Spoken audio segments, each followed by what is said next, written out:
ለጥቂት ደቂቃ መልእክቴን አቀርባለሁ። የመጽሐፍ ቅዱስ የዮሐንስ ወንጌል ምዕራፍ 17 ቁጥር 17 ላይ አንድ ቃል አለ። በእውነትህ ቀድሳቸው ቃልህ እውነት ነው ይላል። እና ሰዎች ክርስቲያኖች የሰው ልጅ የሚቀደሰው በእውነት ነው። ከዛ ደግሞ የሚቀደሰው በቃሉ ነው። ቃሉ ይቀድሳል። ክብር ለእግዚአብሔር ይሁን። ለመቀደስ የሚያስፈልገን እውነተኛ የሆነው የእግዚአብሔር ቃል ነው። በእውነትህ ቀድሳቸው ቃልህ ደግሞ እውነት ነው አለ። ስለዚህ በእውነት ተቀድሰን እንወጣለን። በእውነት ስንቀደስ ታውቃላችሁ፣ ሰዎች በእውነት ሲቀደሱ እውነትን ሲያውቁ ነው በእውነት የሚቀደሱት። ታስታውሳላችሁ፣ ኢየሱስ ጲላጦስ ያዘውና አንተ ቆይ ማንኝ ነው የምትለው ምናምን ብለው ሲያወሩ እኔ ስለ እውነት መጥቻለሁ አለው ኢየሱስ። ሰውየው በጣም ግራ ገብቶት እውነት ምንድን ነው ይለዋል። እውነት ምንድን ነው ይለዋል። እውነት ምን እንደሆነ የማያውቅ ንጉሥ ነው። ዙፋን ላይ ቁጭ ብሏል። እውነት ምን እንደሆነ አያውቅም። ከዛ ኢየሱስ ምን አለው? እውነት ከእውነት የሆነ ነው የሚያውቀው እውነትን አለ። በእውነት ስትቀደሱ የእውነት ነገር ሲነገር ሁል ጊዜ ሄዳችሁ ሊንክ ታደርጋላችሁ የእውነት ነገር ሲነገር። ስለዚህ በእውነት ስንቀደስ ነው እውነትን ይዘን እውነትን እያገለገልን በእውነት መስመር ላይ የምንሄደው። አለበለዚያ ምንም አይነት ቦታ ላይ ስለተቀመጥን እውነትን እናውቃለን ማለት አይደለም። በእውነት መቀደስ አለብን። እውነት ምንድን ነው? እውነት ኢየሱስ ነው።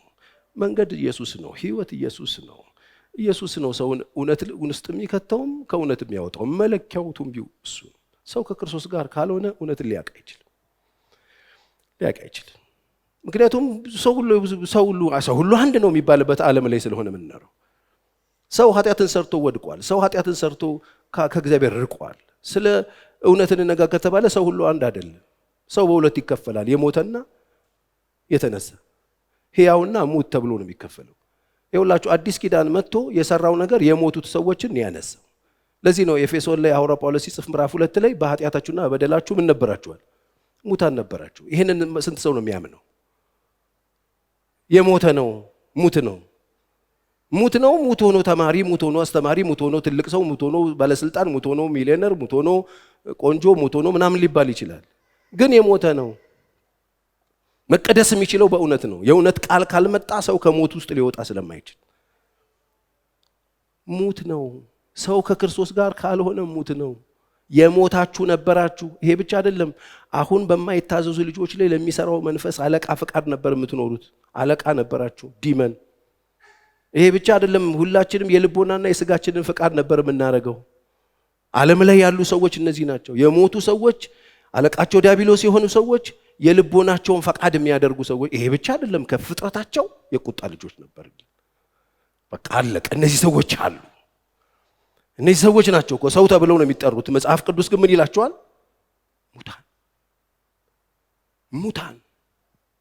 ሙታን ናቸው። በፈለጋችሁት ፕሮፌሽን ውስጥ ከተቷቸው ሙታን ናቸው ይላል። ሙታን ናቸው። አለቃቸው ዲያብሎስ ነው ይለናል። ሙታን ናቸው። የልቦናና የሥጋ ፈቃድ ነው የሚያደርጉት ይለናል። ሙታን ናቸው። አሁንም የእግዚአብሔር ቁጣ አለባቸው ይለናል። ነገር ግን እግዚአብሔር በምሕረቱ ባለጠጋ ስለሆነ ከወደደን ከትልቅ ፍቅሩ የተነሳ በበደላችንና በኃጢአታችን ሙታን በነበርን ጊዜ ከክርስቶስ ጋር ሕይወትን ሰጠ። በቃ ሕይወት የሚባል ነገር ሲያገኝ ነው ሰው የሚሆነው። ከዛ ውጭስ ሰው ሙት ነው። እኔ ያልኩት አይደለም፣ ይሄ መጽሐፍ ነው የሚለው። በእውነት መቀደስ አለበት ሰው። ስለዚህ ዛሬ ሙት ነህ ሰው ነህ? ጥያቄ ሙትም ሰውም ልትሆን ትችላለህ። አንድ ቤት ውስጥ ቁጭ ብለህ የሞትክም ሰውም ሆኖ መኖር ይቻላል። ሰው ያደረገን ክርስቶስ። ሰው የሆነው ክርስቶስ መጥቶ ሕይወታችን ውስጥ ሲገባ ሰዎች ሆነ፣ ጤነኛ ሰዎች ሆነ፣ ወደ ቀደመው ክብራችን ተመለስን። ይሄ ካልሆነስ አሁንም ሙት ነው። አሁንም አለቃው ዲያብሎስ ነው። አሁንም የቁጣ ልጅ ነው። ለዚህ ነው ማንም ሰው እንዳይመካ ከስራ አይደለም። የሚመካ ቢኖር በእግዚአብሔር ይመካ። ይሄ የሆነበትን ምክንያት ሲነግረን አስቀድሞ ያዘጋጀውን መልካም ስራ ለመስራት በክርስቶስ ነው የተፈጠርነው ይላል። ይኸውላችሁ እግዚአብሔር አዲስ ሰው ነው የፈጠረው። በክርስቶስ አዲስ ሰው ነው የሰራው። የነበረውማ ሙት ነው። ስለዚህ ቀበሌ የት ነው? ሙታን ሰፈር ነው ያለኸው ወይንስ የተሰሩት ሰዎች ያሉበት ሰፈር ነው? አንድ ቤት ውስጥ አንድ ቤተ መንግስት ውስጥ ሰውም ሙትም ነበረ። መጽሐፍ ቅዱስ በአንደኛ ነገሥት ምዕራፍ 2 ዳዊት ማመሻሻው ላይ ሊሞት ሲል የሚሞትበት ቀን ቀረበ። የሚሞትበት ቀን ቀርቦ ዳዊት ከመሞቱ በፊት ያላየው ነገር የለም። ታውቃላችሁ፣ ከልጅነት ጀምሮ ያላየው ነገር የለም። እግዚአብሔር የቀባው፣ እግዚአብሔር የመረጠው፣ እግዚአብሔር ከሱ ጋር የሆነ፣ እግዚአብሔር ድል የሰጠው፣ እግዚአብሔር አሸናፊ ያደረገው፣ ግን ከህፃንነቱ ጀምሮ ያላለፈበት የህይወት ውጣ ውረድ የለም። ዛሬ በጣም በብዙ ነገር ውስጥ የምታልፉ ሰዎች እግዚአብሔር ከናንተ ጋር ያለ መኖሩ ምስክር አይደለም የምታልፉበት መንገድ። እንደሱ ከሆነማ ዳዊትም ጋር እግዚአብሔር አልነበረም ልንል። የተገፋ ነው፣ የወደቀ ነው፣ የተሸነፈ የሚመስል ነው።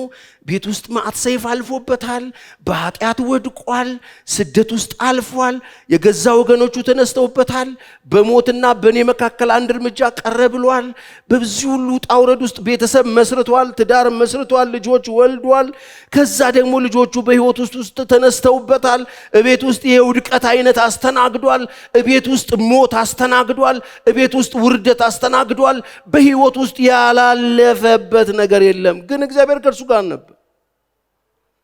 እግዚአብሔር ከእሱ ጋር ሆነ። ያላየው የህይወት ውጣ ወረድ የለም። የሚዘገንኑ ነገሮች በህይወት ውስጥ ያለፈ ሰው ግን የሚሞትበት ቀን ቀረ። ህይወቱ ሰልፍ የተሞላ ሰው፣ ከጫፍ እስከ ጫፍ በሰልፍ የተሞላ ሰው፣ በሰይፍ የተሞላ ሰው፣ በጣም በብዙ ውርደት ውስጥ፣ ውድቀት ውስጥ፣ ለቅሶ ውስጥ የተሞላ ሰው፣ ግን በዚህ ሁሉ ውስጥ ሆኖ ንጉስ ሆኖ ማጣከራ ያስተናገደ ሰው የሚሞትበት ቀን ቀረበ። ያ ዳዊት የራሱን አይደለም ይውላችሁ ውል ብሎት እግዚአብሔር እንደ ልብ ያለው ዳዊት ህይወቱ በርኩሰት የተመታበት ጊዜ ነበረው። ረፍት የሌለው አይነት ቅንዝንዝ ሰው ሆኖ ራሱን ያገኛል ዳዊት። እግዚአብሔር እንደ ልብ ያለው፣ እግዚአብሔር እንደ ልብ የሚለው ያምላኪ ራቁቱን በእግዚአብሔር ፊት በታቦቱ ፊት የሚያመልከው ሰውዬ የሰው ሚስት የሚፈልግ ሰው ሆኖ ራሱን አገኘ። የሰው ሚስት መፈለግ ብቻ አይደለም፣ አምጥቶ የሚደፍር ሰው፣ ይሄ ብቻ አይደለም፣ ባል የሚያስገድል ሰው፣ በጣም ሽሩድ ሆኖ ሌላ ሰው ሆኖ የህይወቱ ሌላው ጥፋት እንደዚህ ሆኖ ያለፈ ሰው፣ የራሱን አይደለም የሌላ የሚቀማ የተቀበዘበዘ አይነት ሰው ሆኖ ራሱን ያገኛል። ህይወት ውስጥ እንደዚህ አይነት እንትናሉ እንደዚህ ነው። እንደ ዓለም ኢኮኖሚ ነው የተቀባው ሰው ህይወት። ግን የሚሞትበት ቀን ቀረበ። ያ የሚሞትበት ቀን የሚቀርብበት ሰዓት ላይ በጣም ቆንጆ የተወደደች መልከ መልካም ተመርጦለት ሱናማጢስ ቆንጂዬ ሴት በቃ እንዳይደብረው ተብሎ መጥቶለት ያ ማያርፈው የራሱ ሚስቶች አልበቃ ብለው ሰው ሚስት ጋር የሚሄደው ሰው እዚህ ጋር ያለችውን ጉብል ቆንጆ መንካት የማይችልበት አቅመ ደካማ ሆነ። አጠገቡ ቆንጆ ተኝታ የማያይበት ዘመን መጣ። አይገርማችሁ? ለካ የዛሬ ፊኒ ነገ ባዶ ይሆነ። ቆንጆ አያቃትም ነበር። ቆንጆ አምጥተው አስተኝተውለት አያቃትም፣ አይነካት። ቆንጆ ሰው ሁሉም ይወዳት፣ ነገ ታዩታላችሁ ወንድማማች የሚገዳደሉባት ቆንጆ። እሱ ግን አያት፣ አይሞቀው አይበርደው። ዘመን መጣና ተሰበረስ፣ የሚሞትበት ቀን ቀረ። ከዛ እዚህ የሚሞትበት ቀን ሲቀር ልጁ ሰለሞንን ጠራው። ቀጣዩ ንጉስ እሱ ስለሆነ ከዚህ ከገደለው ሰው ሚስት የወለዳት ከቤርሳቤ የወለደው ነው ሰለሞን። ጠርቶ መከረው ምክር። አንደኛ ነገሥት ምዕራፍ 2 ከ1 እስከ 3። ዳዊትም የሚሞትበት ቀን ቀረበ። ወገኖቼ በምንም አይነት ሁኔታ ውስጥ ብትሆኑ የምትሞቱበት ቀን ይቀርባል። ለዚህ ነው እንደውም ካመናችሁበት ቀን ይልቅ መዳናችሁ ዛሬ ወደ እናንተ ቀርቧል። የምትሞቱበት ቀን ይቀርባል። ከዛ የምትሞትበት ቀን ሲቀርብ ምንድነው የምታስተላልፈው መልእክት? የህይወት በጣም ብዙ ሰልፍና መከራ ችግር ምናምን የተሞላ ነው፣ እኔ ብዙ ልም እንዳለኝ ብለሃል። ምንድነው የምታስተላልፈው ስትለው ዳዊት የቀረለት መሞቻው ሰዓት ላይ የቀረለት አንድ በጣም ወሳኝ ለአልጋው ራሱ ሊሰጠው የፈለገው መልእክት አንድ በጣም የሚገርም መልእክት ይነግረዋል። ምን ይለዋል? ልጁንም ሰለሞንን እንዲህ ሲላዘዘው እኔ የምድርን ሁሉ መንገድ ሄዳለሁ፣ በርታ፣ ሰውም በስማ። የምትሞትበት ቀን ቀርቦ መልእክት ይሄ ነው። ሰውም ሁን፣ የምታደርገውን የምትሄድበትን ሁሉ ትከናወን ዘንድ ሰው ሁን። በምታደርገው እንዲከናወንልህ ሰው ሁን። በምትሄድበት መንገድ እንዲከናወንልህ ሰው ሁን። የምታደርገው ይኖርሃል፣ የምትሄድበት ይኖርሃል። በዛ በምትሄድበት ዘመን ሁሉ ሰው ሆነ ሂድ። የምታደርገው ነገር አለ፣ የምትከውነው ነገር አለ። በምታደርገው ነገርና በአንተ መካከል ሰውነት ያስፈልጋል። ሰው ሁን። በሙሴ ሕግ እንደተጻፈ ሥርዓቱን፣ ትእዛዙን፣ ፍርዱን፣ ምስክሩንም ትጠብቅ ዘንድ በመንገዱ ሁሉ ትሄድ ዘንድ የአምላክን የእግዚአብሔር ትእዛዝ ጠብቅ። ይኸውልህ በምትሄድበት ዘመን ትእዛዙን ጠብቅ። ትእዛዝ ጥሼ የከፈልኩት አለ። በሚሄድበት መንገድ ከሰውነት ጎድዬ የከፈልኩት ነገር አለ። ላደርግ የምፈልገው ነገር ሲኖር ያደረኩት ነገር አለ ከሰውነት ወጥቼ። አንተ ግን በርታና ምን ሁን? ሰው። እኔ አልጋ መያዝ የለብኝም ይሄን ለመምከር። መካሪ የእግዚአብሔር ቃል ነው። ዛሬም መከራለሁ። እኔ ታደርጉት አላህ ሰው ሆናችሁ አድርጉ። ሰውነት ከጾታ ይበልጣል። ሰውነት ከብሔረሰብ ይበልጣል፣ ከብሔራችሁ ይበልጣል። ሰውነት ከየትኛውም ሃይማኖታችሁ ይበልጣል። ሃይማኖቴ ከምትሉት ሰውነት ከሀገራችሁ ይበልጣል፣ ከቀለማችሁ ይበልጣል። ሰውነት ከየትኛውም ዜግነት ይበልጣል። ሰው ሁኑ። የምትከውኑት ነገር ካላችሁ፣ የምትሰሩት ነገር ካላችሁ፣ ራዕይ ካላችሁ፣ ቪዥን ካላችሁ፣ ቀጣይ ምድር ላይ የመኖር እቅድ ፕላን ካላችሁ፣ ልታደርጉት ያሰባችሁት ትልም ካላችሁ፣ ስራ ካላችሁ፣ ያሰባችሁት ነገር ካላችሁ ሰው ሁኑ። የሚገርም ነው። እነዚህን 40 ዓመት እስራኤልን የመራ ሰው መጨረሻ ላይ መልእክት ይሄ ነው። አዎ ለቅርቡ የኔ ለምነው ለልጁ ከአብራኩ ለወጣው ብዙ ዋጋ ለከፈለበት ሰይፍ በህይወቱ ያለፈበት ያንን ህይወት ላጎናጸፈችው ሴት ልጅ ጠርቶት ሰው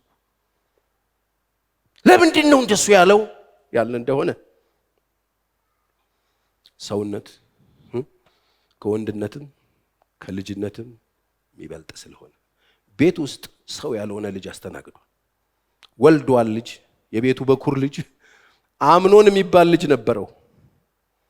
አያችሁ፣ ሰውነት ከጾታ ይበልጣል። ሰው ካልሆናችሁ ጾታችሁ መጥፊያችሁ ነው የሚሆን። ቤት ውስጥ ጾታውን የተሸከመ ወንድ ነበረው። አምኖን የሚባል ወንድ ልጅ ነበረው። ከእህቱ ትዕማር ጋር ፍቅር የሚይዘው። አያችሁ፣ ሰውነት ሲጠፋባችሁ ባውንደሪያችሁን ታልፋላችሁ፣ ትጥሳላችሁ። ለዚህ ነው ሰውነት የሚያስፈልግ። እኔ አሁን ቁጭ ብዬ ሳይ የጎደለብን ሰውነት፣ 2 እግር 2 እጅ ምናምን ሰው እኮ ትንሽ ስለለበሰ ሰው ነው ብለናል እንጂ ነው። እኔ የማየው እንደሱ አይደለም። እግዚአብሔር አይናችሁን ይክፈትላችሁ። በደንብ አሜን በሉ።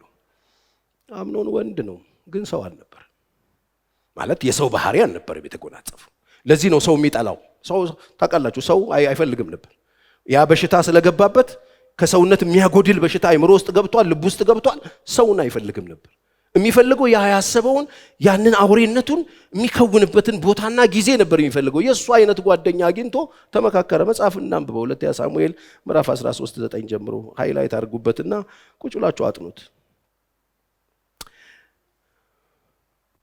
አሞኛል በልናተኛ ብሎ ያጎቱ ልጅ ከመከረው በኋላ ማለት የአምኖንን ታሪክ ታውቃላችሁ። ብዙ ጊዜ ጋብቻ ትምህርት ላይ አንስቼዋለሁ። በተለይ ወጣቶች ህይወት ላይ ሊፈጥር የሚችለውን ችግር አምኖን በየቀኑ ይከሳ ነበር ይላል መጽሐፍ ቅዱስ። ያ በቀን በቀን የሚከሳው ልጅ ምን ሆነ ነው የምትከሳው? ያጎቴ ልጅ ምንድን ያገኘ ብሎ ሲጠይቀው እህቴ ትዕማርን ወድጃታለሁ፣ በእህቴ ትዕማር ፍቅር ተነድፌያለሁ፣ ስለዚህ በእሷ ምክንያት ነው የምከሳው ብሎ ነገረው። ታዲያ ምን ታካብዳለህ አለው። መጥፎ አማካሪ፣ እኩያ አማካሪ ያገኘውና ተመሳሳይ አማካሪ ያገኘውና የታመመ ከሰውነት የጎደለ አማካሪ ያገኘውና ሰው ያልሆነ አማካሪ ያገኘውና የማይደረግ ነገር እህትን ለመድፈር የሚያስችል ስትራቴጂ እንዲያገኝ የሚያደርገው ምክር መከረው። ምን አለው? አሞኛል በልና ተኛ። ሳይታመም አሞኛል በል አለው። አሞኛል ብለህ ተኛ። ከዛስ አሞኛል ብለህ ስትተኛ አባት ልጁ ስለሆንክ ሊጠይቅህ ይመጣል። ሊጠይቅህ በመጣ ጊዜ ምን ላድርግ ብሎ በጠየቀ ጊዜ እህቴ ትዕማር ትምጣና እንጎቻውን ትጋግርልኝ በል። ከዛስ እሷ ከዛ በኋላ እንጎቻ ልትጋግርልህ ስትመጣ እንጎቻውን ይዛ አንተ ጋር ስትመጣ የዛን ጊዜ ምቹ ጊዜ ነው። እንጎቻውን አጉርሽኝ በላት። ከዛ ልታጎርስ ስትል ትይዝና ትደፍራታለህ አለው። በጣም ቆንጆ ምክር፣ በጣም አሪፍ ምክር። ከዛ አሞኛል የተባለውን አደረገ። አባቱ መጣ። ምን ነው ልጅ ያለው? አሞኛል አለ። እናቴ ትማር ትምጣና እንጎቻ ትጋግርልኝ አለ። እንጎቻ ልትጋግር እህትየው ተጠራች። አገር ሰላም ነው። አያችሁ፣ ከሰውነት የጎደሉ ሰዎች ጋር እውነተኛ የሆነ ነገር የለም። በጣም አስመሳዮች ናቸው፣ ውሸታሞች ናቸው። ውስጣቸው ሰይፍ አለ፣ ውስጣቸው ሞት አለ። ዛሬ ከሰውነት የጎደሉ ሰዎች ህይወት መልክት ይሄ ነው። የሚናገሩትና የሚሆኑት ነገር ውሸት ነው። እውነተኞች አይደሉም። እውነት የሚመስል ውሸት አላቸው። እውነት በሚመስለው ውሸት እህቱን አጠመደ፣ አመጣ። ከዛ በኋላ እሷን ጎቻዋን ጋገረች ይላል ከቁጥር 9 ጀምሮ ላይ ያለው። ምጣዱንም ወስዳ በፊቱ ገለበጠችው፣ የጋገረችውን ጎቻ አምጥታ። እርሱ ግን ይበላ ዘንድ እምቢ አለ። አምኖንም ሰውን ሁሉ ለምን ሰው ያድንሃላ? ሰው የሆነ ሰው፣ ህሊና ያለው ሰው፣ ሼም ያለው ሰው፣ የሚደረግና የማይደረግ የሚያውቅ ሰው ያለበት ቦታ ላይ ይሄን ጥፋት ማጥፋት አትችልም። ስለዚህ ሰውን ሁሉ ከኔ ዘንድ አስወጡ አለ። ሰው የሚባል ወጣለት። ምን እንዲቀርለት ነው የፈለገው? ሰውን ሁሉ ከእርሱ ዘንድ ወጣ። አምኖንም ትማርን ከእጅሽ በላ ዘንድ መብሉን ወደ እልፍኛ አግቢው አላት። ትማርም የሰራችውን እንጎቻ ወስዳ ወንድሟ አምኖን ወዳለበት እልፍኛ አገባችው። መብሉንም ባቀረበችለት ጊዜ ያዛትና እህቴ ሆይ ነይ ከኔ ጋር ተኚ አላት።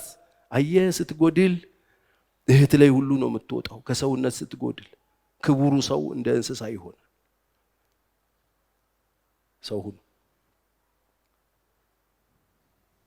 እርሷም መልሳ ወንድሜ ሆይ አይሆንም፣ እንዲህ ያለ ነገር በእስራኤል ዘንድ አይገባምና አታሳፍረኝ፣ ይህንንም ነውረኛ ሥራ አታድርግ፣ ተው። ይሁን ከሰውነት ስትጎድል አሳፋሪ ነውረኛ ነገር የማድረግ አቅምና ጉልበት ነው የሚኖር። ሰው ሁኑ። የማይደረግ ነገር ለማድረግ የምትደፋፈሩ ሰዎች ሰው አይደላችሁ።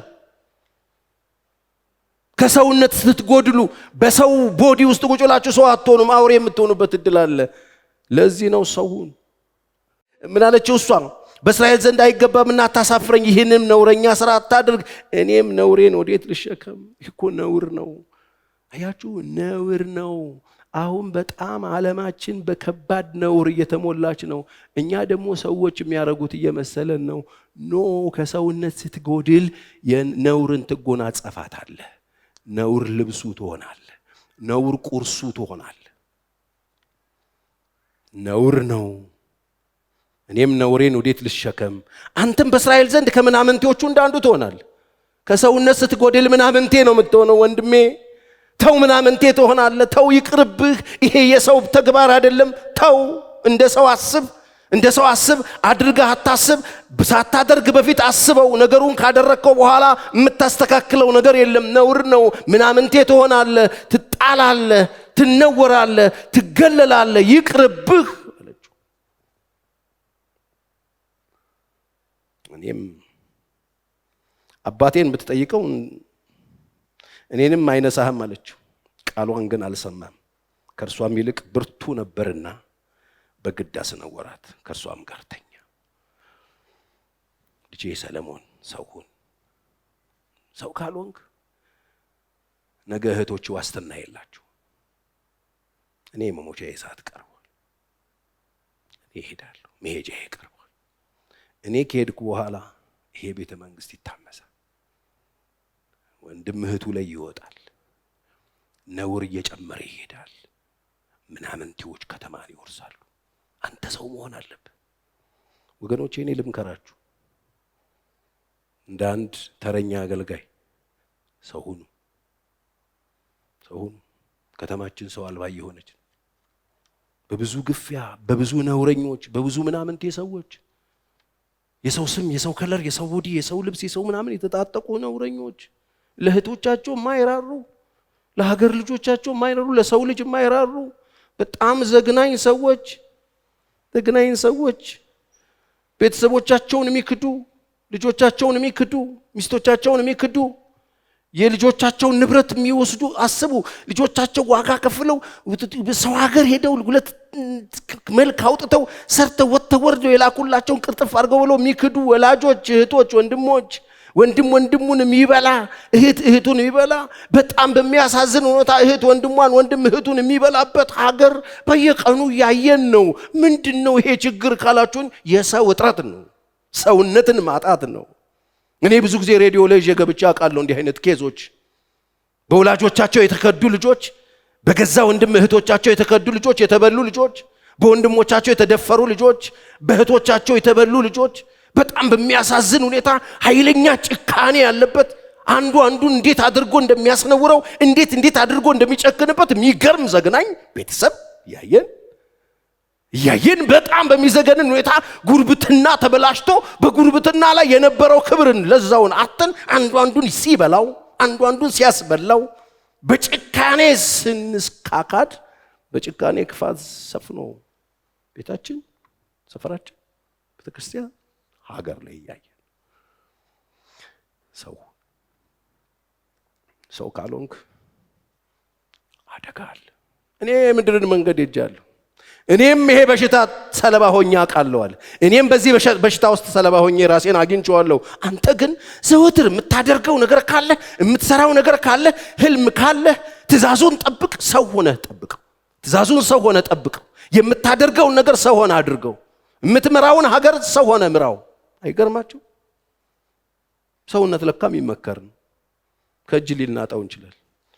አምኖን ምናምን ነበር ሰለሞን ልጄ ሰለሞን ሰው ሁን። እንዴት ነጥለህ እንደሱ አልከው? እኔ ቤቴ ውስጥ ገብቷላ፣ ቤተ መንግስት ገብቷላ፣ ራሴ ጓዳ ውስጥ አግኝቼዋለሁ። ወንድም ወንድሙን ደግሶ በምህረት ሳይሆን ከወደቀበት ለማንሳት ሳይሆን ለማቅናት ሳይሆን ከስተት ለመመለስ ሳይሆን በድግስ ነገሮችን አልብሶ ሰብስቦ በቀልን በወንድሙ ላይ የተበቀለ አቤሴሎም ልጅ አለው እኮ ሰለሞን። ልጄ ሰለሞን ሰው ሁን። አቤሴሎም የገዛ ልጄን ወንድሙን ደግሶ እዛ ድግስ ላይ ወንድሞቹን ጠርቶ እሱን ለመግደል ብቻ የተጠነሰሰ ጥንስስ በውስጥ የተደበቀ መርዝ ይዞ ደብቆ ስለቱን ይዞ እስኪሰክር ጠብቆ አቤሴሎም አምኖንን ገሎታል። ሰው የሚመስል አውሬ፣ እንደ ሰው የሚደግስ፣ እንደ ሰው ፕሮግራም የሚያዘጋጅ፣ እንደ ሰው ጥሪ የሚጠራ፣ በውስጡ ግን ሞትን የሚስል ልጅ ነበረው። አንተ ግን ሰው ሁን። ይሄ ሰው ተግባር አይደለም። ማኒፑሌት ማድረግ፣ ማጭበርበር፣ ማስመሰል፣ ሰው ለመግደል ፕሮግራም ማያዝ። አይገርማችሁም? ድግሱ አምኖንን ለመግደል ነው። ወይን ተደግሶ ወይን ተጠምቆ ፕሮግራም ተዘጋጅቶ ቆንጆ ኢቨንት ተዘጋጅቶ ያ ኢቨንት የሆነን ሰው ለመግደል። ይሄ ሰው ተግባር አይደለም። በሰው ውስጥ ያለ አውሬ፣ ሁላችንም ውስጥ አለ አውሬ። ሰው ሆነን ካላመለጥ ነው አለ የበቀል ሰይፍ ይስላል ወንድሙን ለመግደል። አቤሴሎም የሚባል ልጅ በአባቱ ቤት ላይ ኩዴታ የሚያደርግ የሚያጭበረብር፣ አባቱ ቤት ላይ ኩዴታ ለማድረግ የአባቱን ስራ የበጠበጠ ጭቃ የሚረጭ ሰው አይደለም። ይሄ አባቱን ማገዙ አይደለም። ከአባቱ ቢሮ ሰዎች ሲወጡ ጉዳያችሁ እንዴት ነበረ? ከየት ነው የመጣችሁት? እኔ በሆን ኖሮ ንጉስ እያለ አባቱን ፍላሽ የሚያደርግ ይሄ ሰውነት ተግባር አይደለም። የምትኖርበትም ቦታ መካድ የሰውነት ተግባር አይደለም። ስራ ለመስራት በትክክለኛ ቦታና ፖዚሽን አለመቀመጥ የሰው ተግባር አይደለም። አጭበርባሪ ነው፣ አስመሳይ ነው። እንደዚህ አይነት አስመሳዩ ጸጉሩን አሳምሮ፣ ጸጉሩ ረጅም ነበር ይላል መጽሐፍ። ጸጉሩ በጣም የሚያምር ቆንጂዬ ነው። አቤሴሎም እየጠበቀ አባቱ ደጅ ላይ ሰዎችን ማኒፑሌት እያደረገ እያጭበረበረ ሰዎችን እያስመሰለ ጥሩ ሰው እየመሰለ የአባቱን ስራ ፍላሽ ያደርግ ነበር። ይሄ የሰው ተግባር አይደለም። የሰው ስራ ማጥፋት፣ የሰው ስራ ማጠልሸት የሰው ስራ አይደለም። ሰው ሁን። አቤሴሎም እንደሱ ነበር። ይሄ ብቻ አይደለም። አቤሴሎም አባቱ አልጋ ላይ ወጣ ደፋር። የአባቱ ቁባትን በሀገር ሁሉ ፊት። ይሄ ሰውነት ተግባር አይደለም። አስብ፣ የአባቱ ቁባት አባቱ አልጋ ላይ ወጥቶ አባቱን እያስለቀሰ ደብረ ዘይት ተራራ ባዶ እግሩ እንዲወጣ አድርጎ በሀገር ሁሉ ፊት ሰው ሁሉ እያየው አባቱን አዋረደ። የሰው ተግባር አይደለም አባት ማዋረድ አይደለም። ሰው ሁሉ አውቆታል። በዘመኑን ሁሉ ሲያለቅስ የኖረ፣ በዘመኑ ሁሉ ሲዋጋ የኖረ፣ በዘመኑ ሁሉ ሲወድቅ ሲነሳ የኖረ፣ በዘመኑ ሁሉ ከእግዚአብሔር ጋር ለመኖር ደፋ ቀና ያለ፣ እግዚአብሔር እንደ ልቤ ብሎት አቅም አጥቶ አንዴ ሲወድቅ አንዴ ሲነሳ የነበረ፣ የገዛ ወገኖቹ የተነሱበት ቤተሰቦቹ ልጁ ሊገለው የነበረ ሰው በመጨረሻው ሰዓት መሞቻው ሰዓት ላይ ምንድነው የምትለው ጋሼ ሲባል ሰው ሁኑ። ሁለተኛ ሳሙኤል 13:28 እንዴት አርጎ አምኖንን እንደገደለው ይነግራቸዋል። አቤሴሎም አባቱን የሚያስለቅስ አውሬ ነው እንጂ ልጅ አይደለም፣ ሰው አይደለም። ይሄ ከሰውነት ስትጎድል ወላጅን አባቱን እያስለቀሰው ፈረስ ላይ ተቀምጦ ሰው አደራጅቶ ወታደር ማለት ምን አይነት ጭካኔ ነው? ትናንትና አቅፎት ጭኑ ላይ የነበረ ልጅ አድጎ በአባቱ ላይ እንደዚህ አይነት ጭካኔ። ይሄንን እያየን አይደለም ወይ? ይሄን እያየን አይደለም? ሰው ወይ ልጆች በወላጆቻቸው ላይ እየተነሱ አይደለም ወይ? ይሄን እያየን አይደለም ወይ? ሃሁ ብለው መንገድ ያሳዩዋቸውን ሰዎች እያዋረዱ አይደለም ወይ? እያሳደዱ አይደለም ወይ? መታሰቢያቸውን ለማጥፋት እየሞከሩ አይደለም ወይ? ይሄ እኮ የአውሬ ተግባር ነው። ይሄ እኮ የሰው ተግባር መስሏችሁ ከሆነ አይደለም። ሰው ስትሆኑ ውለታ ቢስ አትሆኑ። ሰው ስትሆኑ የአንዱን ቀን መልካም ነገር ታስቡና ለዛ መልካም ነገር ብድራት ምላሽ የምትሰጡ ጨዋ ሰዎች ትሆናላችሁ። ሰውነት ሲጠፋባችሁ ውለታ ቢስ ናችሁ። ለወላጅ አትመለሱ፣ ለእህቶቻችሁ ለወንድሞቻችሁ አትመለሱ። ከሰውነት ስትጎድል እንደ አቤሴሎም ለወንድምህ አትመለስም፣ ለወላጅ አባት አትመለስም። በውስጥህ የሚገባው የበቀል ክፋት፣ የክፋት ጥግ መጨረሻው ልነግርህ አልችልም። በህይወት ውስጥ የተመሰቃቀለ በሁለት እግር የሚሄድ አውሬ ያደርጋል። አስለቀሰው አባቱ። እግዚአብሔር እንደ ልቤ ያለው ዳዊትን አስለቀሰው፣ አሰደደው፣ ከቤቱ አስነስቶ አስወጣው። አትንኩብኝ አትግደሉብኝ የሚለውን አባቱ ሰለሞን ለምንድን ነው ሰው ሁን የተባለው ካላችሁ እንደዚህ አይነት ልጆች ነበሩት። ያውቃቸዋል። ከሰውነት የጎደሉ ቤተ መንግስቱን ያጨናነቁ ልጆች ነበሩት። አንተ ግን የምታደርገው ነገር አለ፣ የምትከውነው ነገር አለ፣ የምትሰራው ነገር አለ። ሰው ሁን፣ በርታና ሰው ሁን። እኔ ልንገራችሁ፣ በርቱና ሰው ሁን። በየቀኑ በህይወታችሁ የሚገጥማችሁ ሰልፍ ከቤተሰብ ጀምሮ ከእህት ከወንድሞቻችሁ የሚገጥማችሁ ሰልፍ ሰውነታችሁን ሊያሳጣችሁ ነው። ገንዘባችሁን ከመሰላችሁ ተሳስታችሁ፣ ክብራችሁን ከመሰላችሁ ሰውነታችሁን ሊያሳጣ የሚችል ብዙ ነገር እየመጣ። ይሄ መጨረሻው ዘመን ምልክትም ነው። ታውቃላችሁ፣ በጣም በሚዘገንን ሁኔታ ሰውነትን የሚያሳጣ ከሰውነት ክብር የሚያጎድል እንዲቆይ ሰው እንደዚህ ያስባል እንደምትሉትን ሐሳብ በአደባባይ ሰው በቃ በቦልድነስ በኮንፊደንስ ሲያወራው ታገኛላችሁ። ሰው ሁኑ፣ ሰው ሁኑ። አቤሴሎም ሰው አልነበረ። አቤሴሎም አባቱ አልጋ ላይ የሚወጣ አውሬ ነው። አቤሴሎም አባቱን ከቤተ መንግስት አሳዶ መግደል የሚችል ካገኘው ሊገለው የሚፈልግ አውሬ ነው። ዳዊት ግን በልቡ ምንድነው የምታስበው ብትሉት እንደዛ ያለቀሰ እየወጣ ልጄ አቤሴሎምን ግን እንዳትገሉት ይላል። አይገርማችሁ? ሰብስቦ ወታደሮቹን አደራ እንዳትገሉት ይላል። እንዲሞት አሁንም ድረስ ርራሄ ያለው አያችሁ፣ ርራሄ ያለው እንዳትገሉብኝ ይላል። ኢዮአብ ነው እርምጃ የወሰደበት ታውቃላችሁ። ዳዊት አይደለም። እንደውም ከዳዊት ጋር የተጣሉበት አንዱ ምክንያት አቤሴሎም ስለተገደለበት ነው። ኢዮአብ ስላስገደለበት አቄመበት ዳዊት፣ ለምን ገደልከው ብሎ። ምክንያቱም ልጁ ነዋ። እግዚአብሔር ማስተዋል ይስጠን። ሰው ሁኑ፣ ሰው ሁኑ። ሰውነት ቤተ መንግስት ካለ ማንነት ከወንድነት ከሴትነት ከጾታ የሚበልጥ ነገር ስለሆነ፣ ስለዚህ ዘወትር ሴት ወንድ ምናምን እያላችሁ መጨቃጨቁን ተውና ሰው ሁኑ። ሴትም መሆን አያተርፋችሁም፣ ወንድም መሆን አያተርፋችሁም። ምክንያቱም ወንድ አውሬ ከተማው ላይ ኮርማ ሆነው እህት ኃይሉ ሴት ኃይሉ ጻና ኃይሉ ምናምን የሚሉ በየሰፈሩ በየመንደሩ ደምን በሚያስለቅሱ ማት አውሬዎች አሉ። ስለዚህ ወንድ መሆን ሰውነት አይደለም። ሴትም ሆኖ በጣም የሚያስነውሩ ተግባራትን የሚፈጽሙ ስድና ባለጌ ሰዎች ደግሞ አንድ አሸን እየፈሉ ነውር የሚባል ማያውቁ ነውርን ተጎናጽፈው የወጡ ብልግናን ተጎናጽፈው የወጡ ማት ሴቶችም አሉ። ስለዚህ ሴትም ወንድም መሆን አይደለም የሚያዋጣችሁ፣ ሰው ሁኑ። ሰው መሆን ከጾታ ስለሚበልጥ አሁን ዛሬ ዓለም በጣም በብዙ ሚሊዮን እንግዲህ ሃይማኖቶች የተሞላች ናት። ብዙ ሃይማኖት ያለባት ዓለም ናት። እኛ ሀገር እንኳን ብዙ ሃይማኖቶች አሉ። ሃይማኖተኛ የምንባል ሰዎች ነን። እንደውም ስማችን የክርስቲያን ደሴት ምናምን የሚል ሁሉ ነው ያለን። እምነት የሌለው ሰው ዛሬ ቀን በሰንበት ቀን ሁሉም ሰው በየቤተ እምነቱ ይሄዳል። ሃይማኖት አለኝ ብሎ የሚፎክርበት፣ የሚጮህበት፣ የሚደነፋበት በየሰፈሩ እየወጣ ድንጋይ የሚነሳሳበት ጉዳይ አለው። እኔ ደግሞ ልምከራችሁ፣ ሰውነት ከሃይማኖታችሁ ይበልጣል። ሰው ካልሆናችሁ ሃይማኖት አይጠቅማችሁ። ሃይማኖት ገዳይ ነው የሚያደርጋችሁ። ሐዋርያው ጳውሎስ ሳውል በነበረበት ዘመን ሃይማኖተኛ ስለነበር ነው ሰው የሚገለው እየዞረ ትእዛዝ እያወጣ እያስወጣ እየተነጋገረ ከባለስልጣን እየመከረ በጣም በሎጂክ እያስረዳ እያሳመነ አዲስ መጤ ምናምን እያለ ሰው ያስገድል የነበረው ሳውል ሃይማኖተኛ ነበር። ሃይማኖተኝነት ከሰውነት አይበልጥም። ሰውነት ከሃይማኖት ይበልጣል። እስቲ አሜን። እግዚአብሔር ሰው ያርጋችሁ። በሃይማኖት የምታተርፉት ዓለም የለም። ሃይማኖት አለኝ ካላችሁ እናንተ ክርስቲያኖች ኢየሱስን ጠይቁት ምን አይነት ሃይማኖት እንዲኖራችሁ እንደይፈልግ። ቀሚስ ዘረፋፋ ቀሚስ የምታረጉ፣ ሹርቤ የምትሰሩ፣ ሻሽ የምታስሩ፣ ቦላሌ የምታረጉ፣ ልዩ ልዩ ሃይማኖት መልክ ያላችሁ፣ የምትቅለሰለሱ፣ የምትዘምሩ፣ አይናችሁ የምትጨፍኑ፣ የምትንበረከኩ እንድትሆኑ አላሰባንም። እንደሱ አይደለም ኢየሱስ ያለው።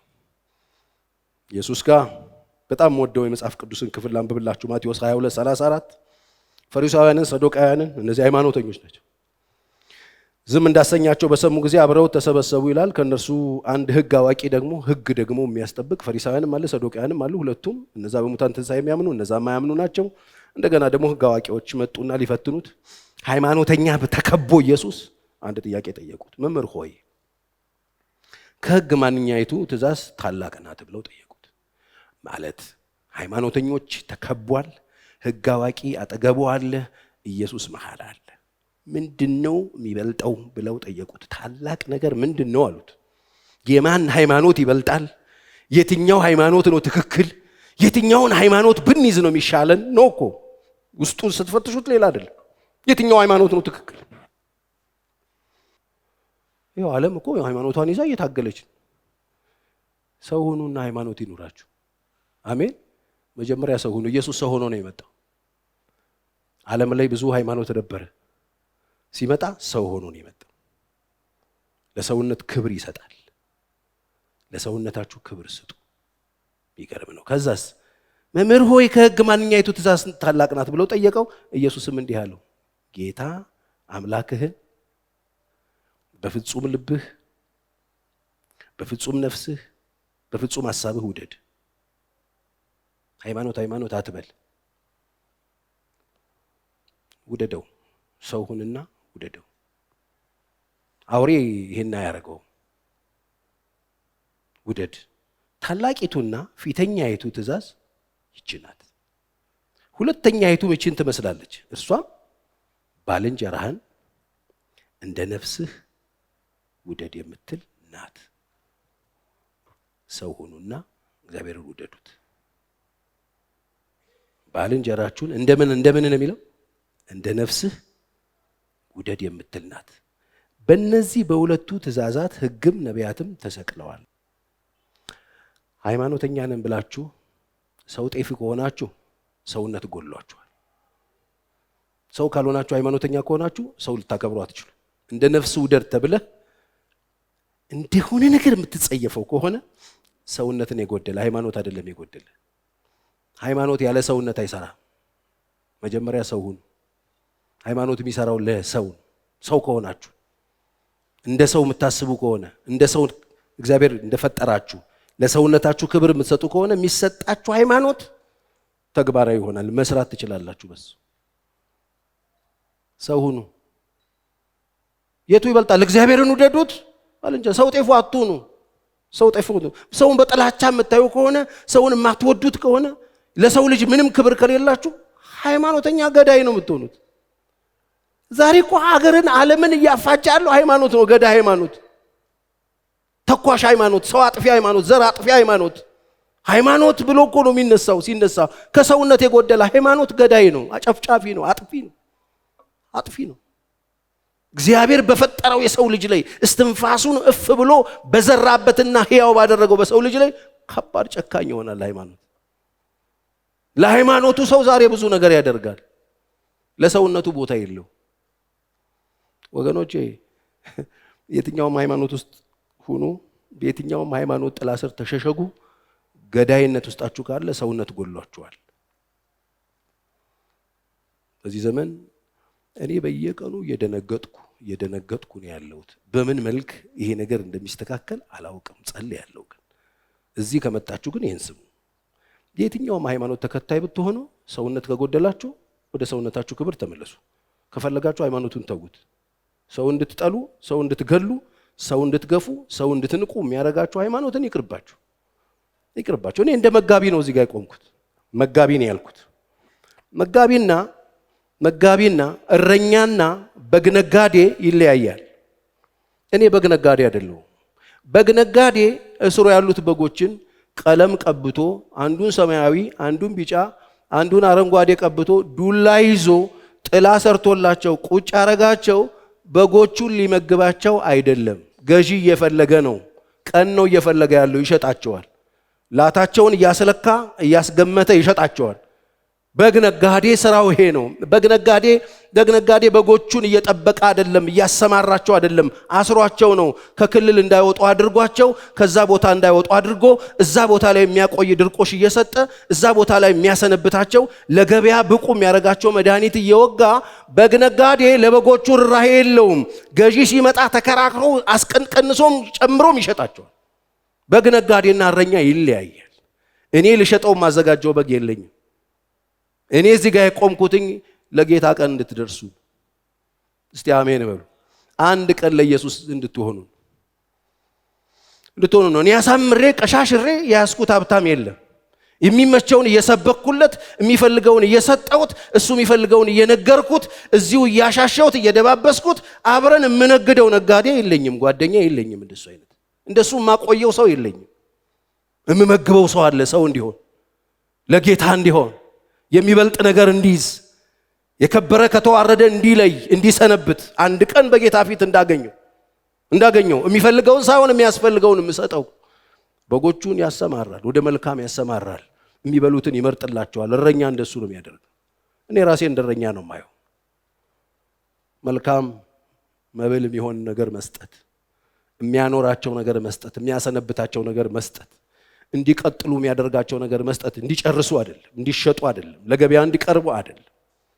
ወገኖች ሃይማኖተኛ ሆናችሁ ሰው አልባ ሰው ጤፉ ለሰው ክብር የሌላችሁ ከሆናችሁ ሃይማኖቱ ከባድ ካምፕ ውስጥ እንዳላችሁ ቁጠሩ።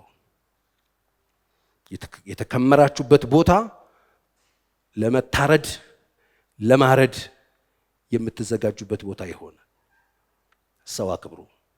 ይሄ የኢየሱስ ትምህርት ነው። ሕግም ነቢያትም በእነዚህ በሁለቱ ትእዛዛት ላይ ተሰቅለዋል አለ። ሕጉም ቶራውም ነቢያትም ይሄ ሁሉ የተሰቀለው እዚህ ላይ ነው አለ። እግዚአብሔር አምላክን ውደድ፣ ባልንጀራህን እንደምንህ እንደ ነፍስህ። የወንድሞቻችሁ ጠባቂ ሁኑና ኑሩ። ወንድሞቻችሁን አጥቂ የሚያረግ ሃይማኖት ይቅርባችሁ። ወንድሞቻችሁን ወጊ የሚያረግ ሃይማኖት ይቅርባችሁ። ወንድሞቻችሁን በጥላቻ እንድታዩ የሚያረግ ሃይማኖት ይቅርባችሁ። በወንድሞቻችሁ ላይ በክፋት እንድትነሱ የሚያረግ፣ በክፋት እንድታወሩ የሚያረግ፣ መጥፎ መረብ እንድትዘረጉ የሚያረግ፣ ጠላፊ የሚያደርግ፣ ነውርን እንድትዘሩ የሚያደርግ ሃይማኖት ይቅርባችሁ። ሰው ሁኑ። ይሄ የኢየሱስ ትምህርት። ሃይማኖት አለኝ ብለህ ጥብብ ያልክ እውነት እዚህ ግቢ ብቻ እንዳለ የሚሰማ ሆነ የምትኖር ከሆነ ሰውነት ጎልሏል። እግዚአብሔር በአንድ ጊዜ በሁሉም ስፍራ የሚገኝ አምላክ ነው። እግዚአብሔር የሁሉም ነው። ሁሉ በሁሉ ነው። አትጠቡም። ሃይማኖት የኛ ብቻ ነው አትሉም። በምንም ታምር አትሉም። ሰው ስትሆኑ ሰው ያለበት ቦታ ሁሉ ያለ ማን ነው? በሰው ውስጥ ያለ እስትንፋስ የማን ነው ይመስላችሁ? የእናትና አባት ነው? በሰው ውስጥ እስትንፋስን የሚሰጥ ማን ነው? እግዚአብሔር። እንዴ ይሄ ፀሐይ የኛ ነው አይባልም። የሁሉም ነው። እግዚአብሔር የሁሉም ነው። እግዚአብሔር የሁላችንም ነው። ሁላችንም የማን ወገን ነን? የእግዚአብሔር ወገን ነን። ስፔሻል ምናምን የለውም። እግዚአብሔር የህይወት እስትንፋስ የሰጠ ሁሉ የእግዚአብሔር ነው። ከእስትንፋስ እስትንፋስ የትኛው ነው ውድ? የትኛው እስትንፋስ ነው ውድ? የትኛው ህይወት ነው ውድ? የትኛው ነፍስ ነው ውድ? የትኛው ነፍስ ነው ርካሽ? የእግዚአብሔር ወገን ነን። የእግዚአብሔር ወገን ስትሆኑ ቡድንተኛ አትሆኑም፣ ብሔርተኛ አትሆኑም። አንሰን ከቀለም ወጣን፣ ከጾታ ወጣን፣ ከዛ ደግሞ ከባንዲራ ውስጥ ምናምን ወጣንና አንሰን እኛ ደግሞ በጣም ተበጣጥሰን ብሔር ውስጥ ወሸቀ። የጎደለን ሰውነት ነው። ለዚህ መድኃኒቱ ሰውነት ነው። የሰው ዘር አንድ ነው፣ ሁለት ዘር የለ። ሰው ነው በቃ ሰው። ይሄ ስፔሻል ይሄ እኛ ነን። በቃ ውድቅ ብለን መኒ ምናምን እንል ነበር ድሮ በደርግ ጊዜ ነጮች ሲመጡ ኩባ ሁሉ ነጭ ይመስልን ነበር። እኛ ኩባ ወታደሮች እዚህ ኢትዮጵያ ይመጡ ነበር፣ እየተከተልን መኒ እንል ነበር።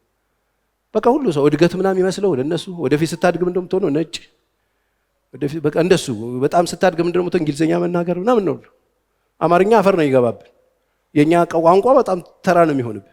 ለምን ሲባል ከሰውነት ጎድለን ስለምን ነው። እስቲ እኔ ሰው ነኝ በሉ። እኔ አዲስ ፍጥረት ነኝ። እግዚአብሔር በክርስቶስ ደም የገዛኝ የእግዚአብሔር አዲስ ልጅ ነኝ። እኔ ሰው ነኝ በሉ። እስቲ ሰው ስትሆኑ በብሔር አታስቡ። አሁን ብዙ የሚያስተዛዝቡ ነገሮች አሉ። በጣም ብዙ የሚያስተዛዝቡ ነገሮች አሉ። እነዛ የሚያስተዛዝቡን ነገሮች ያመጣብን ከሰውነት ጎለን ነው። እመነኝ፣ ክቡር ሰው እንደ እንስሳ ሆነ ይላል። እንስሳ ራሱ በእርግጠኝነት መጽሐፉ ስለተጻፈ እንጂ ባለፈው ነግሬያችኋለሁ፣ ሰላማዊ ሰልፍ ወጡ አሉ። እኛ እነዚህ የሰዎች ልጆች ያለ ስማችን ስም እየሰጡን ነው ብለው ይሄ ሴቶች ህፃናት ምናምን የሚደፈሩበት ሰዓት ላይ እንዲህ እንስሳ ይመስል ምናምን ተብሎ ብዙ አስተያየት ይሰጥ ነበር፣ እኔም ጨምሮ እና ወጡ። እኔ ሰማዋቸው በካርቶን ስዕል ምናምን አፋቸው ላይ ተጽፎ እንስሶቹ ምናምን እነዚህ የሰዎች ልጆች ስማችን እያጠፉ ነው። በእኛ መካከል ማንም እንስሳ በተመሳሳይ ጾታ ላይ እየዘለለ የሚወጣ ከተመሳሳይ ጾታ ጋር የሚኖር ጋብቻ የሚፈጽም የለም። እኛ እንደናንተ አይደለንም፣ ያለ ስማችን ስም አትስጡ ምናምን ብለው ሰላማዊ ሰልፍ ወጥተዋል። እውነትም ዝም ብለህ ስታስበው የትኛውም እንስሳ ተመሳሳይ የራሱን እንትን አይበላውም። ውሻ እንኳን በጣም ተደባድበው ምናምን ሰሚት ሲያደርግለት ይተወዋል። ከዛ አብረው 70 ውሾች አንድ ሰፈር ወንዶች ውሾች አብረው ታያለ።